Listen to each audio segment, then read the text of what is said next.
Bueno, nosotros en SAP por segundo año consecutivo decidimos plegarnos el 1 de diciembre, que es el Día Internacional de la Lucha contra el VIH-Sida, plegarnos a las jornadas de testeo y concientización, si bien, como remarcamos ya en la entrevista, todos los días deben ser ante nuestros pacientes instancias de ofrecer el testeo, de concientizar en la prevención, en los métodos, en todo lo que implica el poder cuidarnos. Pero bueno, específicamente el 1 de diciembre estuvimos en estas dos sedes, Salinas y Toledo, realizando testeos gratuitos universales a personas que pertenecen a mutualistas en convenio, socios SAP, pero gente que se acercó espontáneamente, que tampoco pertenecen a nuestra institución, y se testearon, se hicieron 50 testeos, tanto de VIH como de sífilis,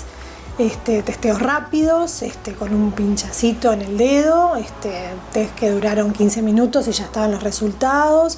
Se hizo asesoramiento, consejería, se explicó la importancia de los cuidados con método de barrera, ya sea con preservativo. También se explicó que existen unas nuevas posibilidades ya hace unos años, pero bueno, en Uruguay se está como difundiendo de alguna manera algo que llamamos PrEP, que es una sigla que significa profilaxis preexposición, y que bueno, muchos médicos incluso y pacientes no conocen, que se trata de drogas que ofrecemos a los pacientes que de alguna manera se encuentran o se perciben en riesgo, y que es medicación que se usa para prevenir el adquirir el VIH.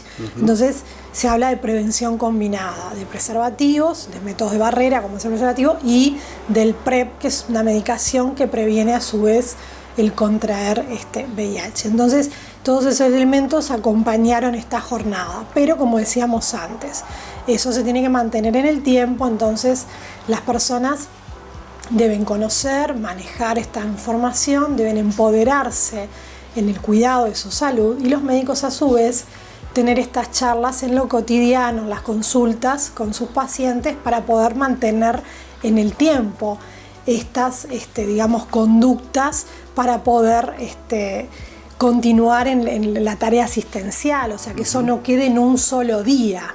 Entonces las personas que así lo demanden, o cuando el médico perciba que esta persona tiene indicado realizar el test, eso hay que hacerlo, no es algo que se haga una vez al año, ¿no? O sea, que tiene que haber apertura para poder testearse, y que el paciente lo demande y el médico también lo ofrezca. ¿Qué es lo que debe hacer un paciente que tiene alguna duda, que quiere quedarse tranquilo con la temática? ¿Qué tipo de profesional debe acudir? ¿Cómo es el sistema? ¿Es práctico, es rápido a lo largo del año para poder hacerlo? Sí, el paciente que tiene dudas lo que tiene que hacer es consultar sin miedo, acercarse al centro asistencial al que pertenezca, consultar con el médico y solicitar el testeo, sin ningún tipo de miedo, porque conocer el diagnóstico, saberlo lo antes posible, poder iniciar un tratamiento lo antes posible, preserva la inmunidad y a su vez posibilita que la persona que esté tratada esté indetectable, quiere decir que su virus esté controlado. Y el estar controlado implica que esté indetectable e intransmisible a otras personas. ¿Cómo es la vida de un infectado por este virus? La vida de una persona que está infectada bajo tratamiento y seguimiento es completamente normal. La persona se dice que vive con el virus, es una enfermedad crónica, controlada, como cualquier persona que convive con una enfermedad crónica, como puede ser una diabetes, una hipertensión. De hecho, estando indetectable, no transmiten a sus parejas ni a sus hijos, con lo cual es la infección, si todos estuviéramos diagnosticados, tratados e intransmisibles, la infección sería controlada y el VIH se terminaría, que es una de las metas, que teníamos para el 2020 y que ahora tenemos para el 2030. 95, 95, 95. Eso quiere decir 95% de la población mundial diagnosticada, el 95% tratada y el 95% intransmisible, o sea, indetectable. Eso controlaría el VIH a nivel mundial. Es una meta. estamos un poco lejos, Uruguay está un poco lejos, Latinoamérica está lejos, y bueno, por eso tenemos que hacer cosas distintas. Es muy curioso porque la mayoría de nosotros seguimos teniendo en nuestra cabeza una idea diferente de lo que estamos hablando, ¿no? Aquella enfermedad tan difícil de abordar, tan compleja, a la que todos les teníamos tanto miedo, pero evidentemente la ciencia y la medicina ha avanzado muchísimo en los últimos tiempos. Sí, lo que tú dices es muy cierto. O sea, aquella enfermedad de los años 80 a la que todos les teníamos miedo y que la gente se moría, realmente era así, la gente se moría. Y hemos avanzado y hemos sido muy exitosos en disminuir la mortalidad. ¿Por qué? Porque la ciencia avanzó en tratamientos. La mortalidad ha disminuido, los tratamientos son muy efectivos, son fáciles. Lo que no ha disminuido es la tasa de contagios. Entonces, mientras no seamos más efectivos en diagnosticar más personas, en hacer que esto sea, digamos, que se pierda esa, porque digamos, esta infección, esta enfermedad sigue teniendo cierta carga social, ¿no? Claro. Uno diagnostica una hipertensión o una diabetes y la persona dice, bueno, tengo diabetes, tengo hipertensión. Pero uno diagnostica un VIH y no tiene el mismo peso de esa enfermedad crónica como las dos anteriores que yo nombré. ¿Qué pasa cuando diagnostican a una persona? ¿De qué manera se aborda? ¿Es inmediato, digamos, el contacto, el arroparlo, el acompañarlo en el momento que sale? Bueno, tratamos de que así sea, tratamos de que el contacto con esa persona sea lo antes posible, que la consejería sea lo antes posible, y tratamos de que el tratamiento se inicie en esa consulta o a más tardar dentro de esa primera semana. Tenemos los medios para hacerlo. En Uruguay hemos tenido bastante éxito con eso. Lo que cuesta en algún grupo de pacientes, porque Uruguay tiene una epidemia que se llama concentrada en ciertos grupos poblacionales, en personas trans, en ciertos grupos que tienen más dificultades sociales. Entonces cuesta el retenerlos en el sistema, en personas que tienen adicciones, cuesta el retenerlos en el sistema de atención. Entonces empiezan el tratamiento, se les da el sostén desde su sector público, con muy buena contención desde los tratamientos, que son muy buenos.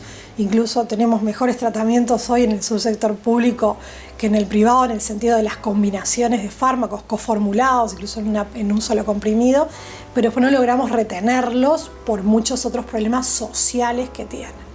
Entonces, en eso también tenemos que trabajar. Sigue siendo una enfermedad social y con mucho estigma. Entonces, es un complejo problema multifactorial y sigue teniendo esa carga en todos los niveles sociales, porque las personas pueden decir abiertamente en una reunión, a un amigo, a una pareja, a un compañero de trabajo, tengo hipertensión y voy a tomar la pastilla, pero no lo manifiestan tan abiertamente con el VIH y en realidad a la larga, estando controlados e indetectables, viene siendo prácticamente lo mismo, porque la persona vive su vida exactamente igual, tiene la misma expectativa de vida que un par de su mismo sexo y su misma edad, o sea, va a vivir lo mismo, tomando quizás el mismo número de pastillas.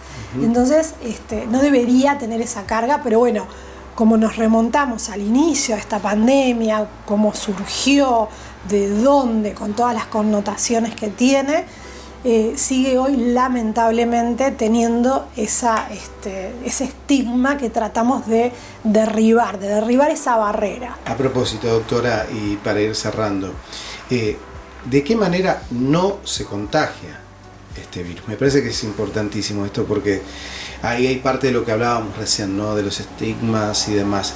¿De qué manera no nos vamos a contagiar al tener contacto con una persona que sí cuenta con el virus? Exacto. El virus no se contagia de manera, digamos, de manera habitual, de los contactos sociales habituales ni familiares. No se contagia por un beso, por compartir un vaso, utensilios, una cama, un escritorio. El contagio es por vía sexual, sin protección, es compartir jeringas, es a través de sangre, de heridas abiertas con sangre, es de madre a hijo, en madres que no tienen tratamiento, porque de madre a hijo y madres tratadas indetectable no se transmite. De hecho, Uruguay tiene una tasa de transmisión materno-infantil sumamente baja. En los últimos 5 años hemos tenido 1 o 0 casos de transmisión.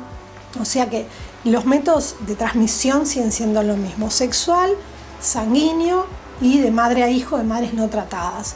El resto de las transmisiones no existen, no son efectivas. O sea, en el contacto habitual la transmisión no se da. O sea que el miedo de que tenga un compañero de trabajo que viva con el virus no tiene por qué existir. El miedo de que mi hijo tenga un compañero que lamentablemente conviva con el virus tampoco lo tengo que tener. Entonces, la información a ese respecto sigue siendo la que manejamos desde hace 40 años. Entonces, creo que a esta altura de la pandemia, 40 años de pandemia, tendríamos que tener otra madurez para poder arropar, como me encantó el término que usaste, a las personas que conviven con este virus. Ha sido muy interesante este diálogo, doctora, le agradecemos mucho el tiempo. Bueno, muchas gracias a ustedes.